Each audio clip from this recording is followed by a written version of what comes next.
Welcome to the REI Rookies Podcast. The Real Estate Investing Rookies Podcast, episode number 49, where we invite you to follow us on our journey towards financial freedom using the power of real estate. I'm Josh Koth. And I'm Jack Haas. And here at REI Rookies, we believe in a couple of key principles. Number one, the best way to retain information is by teaching it to others. And number two, a rising tide lifts all boats. We're not competitors, we're a community. So let's get into some real estate investing. This week, we're going to do a little case study on a recent acquisition and then disposition of a property. Yeah, I always found these types of case study episodes and explanations of case studies in books very helpful when I was getting started. Just to kind of, when you see how it's played out, it's some of that social proof. So you see it happening, right? And then it just really helps you prepare to run all the numbers yourself when you come across a potential property. So I found these really helpful. So we thought, well, let's do a case study episode every few episodes. So in this case, we kind of split up the duties, and it kind of falls in this line over and over again. But we'll start with acquisition. And Josh, why don't you tell us a little bit about how we found the property and where the numbers landed? Yeah, so we're always, we have a bunch of lines in the water. It's kind of like fishing, right? So you're always wanting to consider any property that might come your way. So, we have a realtor that we work with who knows we purchase a lot of properties, and we've purchased a lot of properties through this particular realtor. And someone on his team was aware of a rental that was going to be for sale soon. It hadn't hit the MLS yet, but it was going to be listed actually 2 or 3 days later. They had just had to kick somebody out of the house. There was some stuff in it. It was a little dirty. They were going to get it prepared for listing. But if somebody came in with the right amount of money, they would be willing to forego that and just sell it to us prior to hitting the MLS. A couple of things to consider when that happens, and that's what they call a pocket listing, right? So it's basically a listing that an agent has in their pocket that not everyone knows about yet. And it's to their advantage if they can get it sold before they have to do any marketing, all the time and expense that comes along with putting a property on the MLS.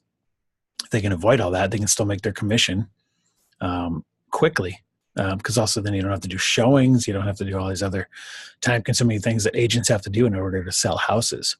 So it's to everyone's advantage to get it sold before it even gets listed. So that's kind of how those listings come about. So we just received a call from our agent, and I happened to be free that afternoon. So ran over and looked at the house. It was vacant. Actually, we were getting ready to leave to fly out to LA for some real estate conference and some training. And I said, he was like, well, it's not clean yet. They're not going to be clean for a couple of days. They really doesn't want to show it. And I said, we're flying out tomorrow. So if he wants me to get in there and make an offer, it's going to have to be today. So a lot of times that scarcity, that urgency, when you inject some of that in there, that paid off. So I was able to go look at the house, judge its condition, and we made a decision on the way to the airport, either that night or the next day. I forget if it was the same day or not, but it's important to act quickly when you have these pocket listings come your way, because you want to get a deal done before it's in front of a bunch of other people and all of a sudden you're competing for the deal. So you want to try to avoid that competition aspect as much as you can.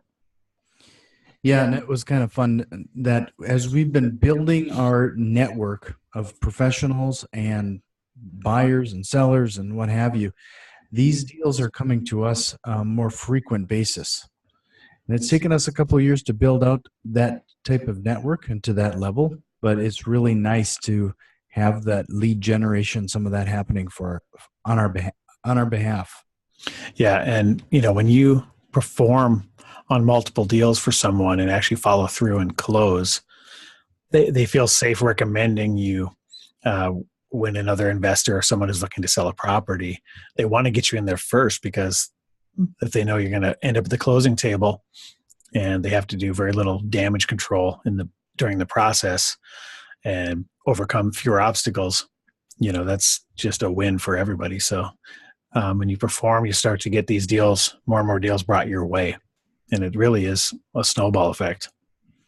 Yeah, and we're seeing that more and more now over the past couple of weeks as we've been taking some very consistent actions and behavior. Um, we're starting to see those leads and that snowball growing.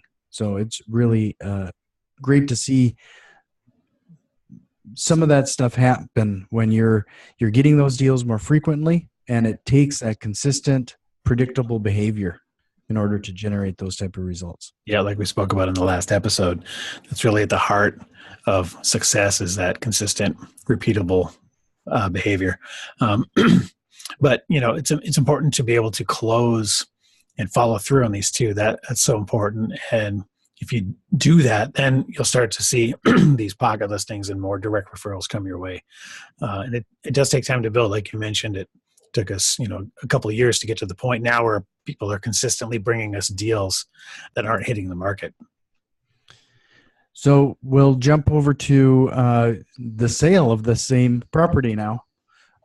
We decided in this one pretty quickly and early on that we would be doing a contract for deed exit strategy on this. So a couple things that we've kind of turned into a routine now, especially when it comes to CFDs. First, we do not do private showings, and I think this is one of the better strategies that we leverage in this type of exit. Mm-hmm. We deliberately will pick a Saturday or Sunday, an hour and a half. This last time I eked it to an hour and a half to try to see if that extra 30 minutes would really produce any additional results. Right. I don't know if I saw that big of a difference, but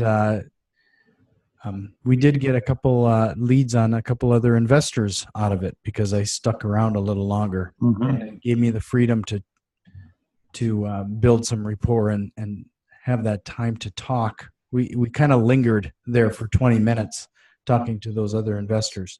Right. So picking that 1.5 hour window of opportunity, sticking to it, because I know that was something that I was even struggling with, because people give you those stories of not being able to attend that window, whether Right. it's a sick kid or weather or they have to work or what have you. But we really stuck to it. And we just decided that if we had to do any kind of private showings, it was going to happen after the fact if we didn't sell the property during that time. And it's all about generating as much hype and as much demand as you can, right? Through all means necessary. So you can always show it to somebody, like you said, on a private one-on-one basis after the fact, but you really want to try to limit and have that scarcity built into the process, because that causes people to react. And if they really want a chance at having the house, they know they have to show up during that window. And then you got that sense of competition there because all those people are there at the same time, right? Right. That's exactly what happens. Mm-hmm. You can actually see people looking at each other as they're brushing elbows and brushing shoulders when they're trying to get through doorways and stuff. And nothing makes a property more attractive than seeing someone else potentially about to take it from you. Right. So when you have, I think at one point we had 6 couples in the house at the same time, Right. them having to wait for each other as they went down to the family room downstairs. And nothing, like a real estate agents will tell you, nothing's better than that. When having a bunch of people in there at the same exact moment. Right. And that's why they limit when they do their open houses. Well, typically I find they do them too long. Usually they're a good couple hours, but when you really limit it, it forces people to be there much more likely to be there at the same time. Yeah. So in this case, this is the second time this has happened where people wanted to buy the house, essentially sign the contract before they even looked at it. Because of all that demand. Yeah. So they're actually, because of that scarcity mindset, they're willing to sign contracts in order to lock the property up. I'm really reluctant on doing that. I don't want buyer's remorse, and I want complete transparency. So really encourage them to be there at that particular time. Mm-hmm. And if you have a situation where, like we did, somebody wanted to close on the property before the showing, we actually increase the down payment to give even more skin in the game, Right. in order for us to basically cancel the event. Right, because we were very certain we're going to sell it during that open house window, just based on the demand. So in order to cancel that, they have to be willing to put a little more skin in the game, as you mentioned. So, and when you're controlling that demand and that leverage, that really is a powerful thing. Yeah. So in this case, we actually did sell the property before the showing.